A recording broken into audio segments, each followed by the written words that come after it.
do dividends differently. So the old compare contrast, the traditional way that folks approach dividend investing, I mentioned a couple times, you pick stocks. I don't think you pick stocks, I think you manage a portfolio, okay? By the way, anybody who wants some of the slides, I'm pretty sure we'll put this on our website. And we have cards here if you want to try to retain, some of it. It's easy to find us.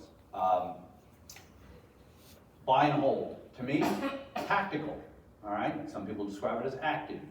I call it tactical because there are tactics involved and it's all according to a predetermined plan of what I'm going to do. It's like game planning before a game.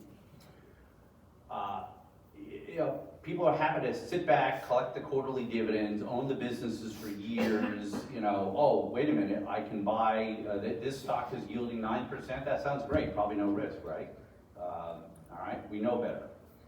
They're okay with letting the down cycles happen. It's okay, it always comes back. I just showed you that, I showed you a 3-year example and I showed you a 12-year example this century.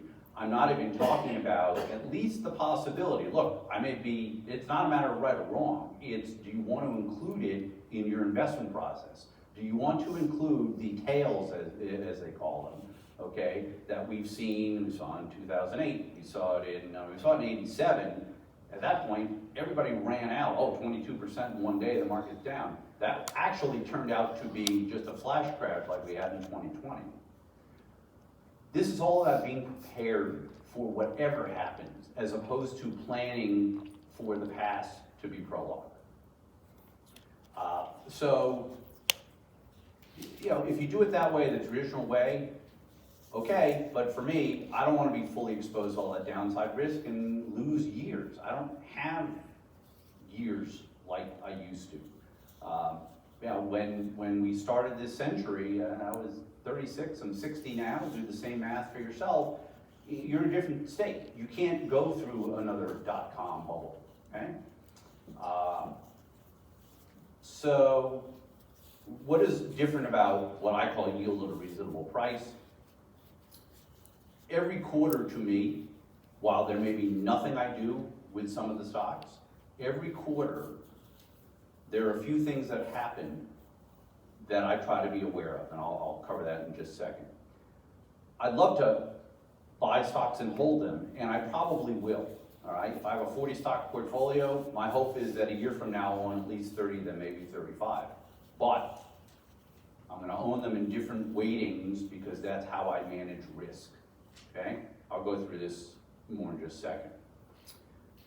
So I prefer, I'd like to own, but I'm willing to rent in terms of how much exposure I have to any stock in my portfolio. Remember what I said before, for those of you who came in a little later,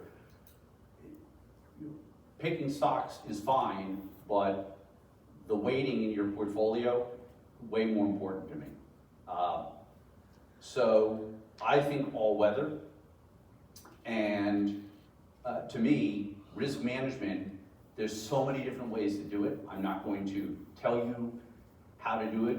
I talk a lot about that, I educate people on it, but everybody has their own preferences. All I'm saying is to not manage risk, or if your only risk management is, this stock is falling a little bit, I'll sell. If it's an all stock portfolio, someday they're all gonna fall, and maybe not get up so quick.